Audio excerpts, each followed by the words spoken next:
çand û jiyana Kurd bêtir bala hunermendan dikişîne. Hunermend Gulageş Çeliker yek ji van kesan e. Ew li bajarê Bitlisê ji navçeya Takwanê ji dayîk bûye.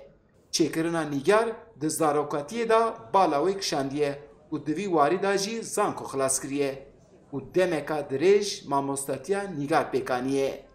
Gulageş hêlekê da pêşengeyê taybet durust dike û di hêla din da jî beşdarî festîvalan dibe. Ku ew di van deman da li Stenbolê di Festîvala Huner da nîgarên xwe pêşkêş dike. Salan ez wêne çê dikim. Wênê avê, wênê bi ron ez amade dikim. Piranî ez figuratif abstract dixebitim. Xebatê min piranî ser hestê jiyanî ye, hestê jina ye. Li ser hestê Gulageş jiyana wê ya taybet û jiyana jinên Kurd ciyê herî sereke digire.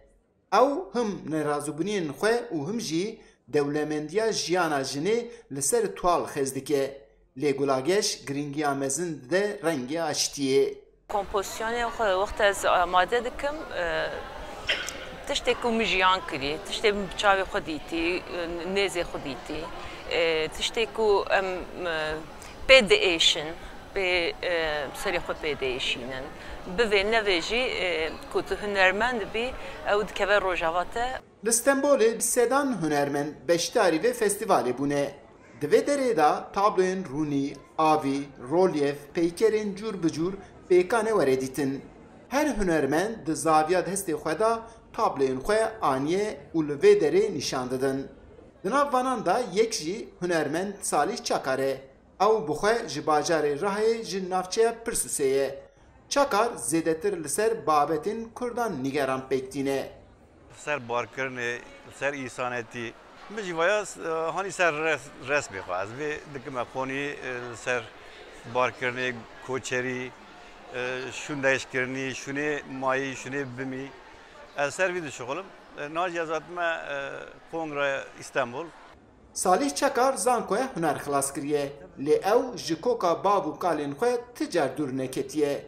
Ji ber vî jî li ser hest û ramanê wî bingeheka koçberiyê xwe diyar dike. Tabii ez li vê derê mezin bû, va kûçê ku têda, daxê ku têda cî ku lê mezin bûme.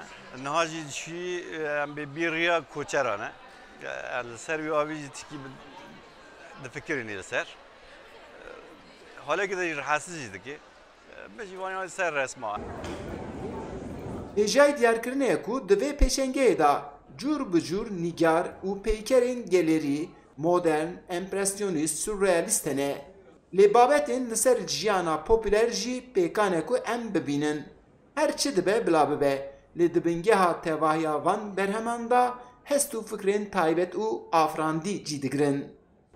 Eyüp Demir, Dengê Amerîka, Stenbol.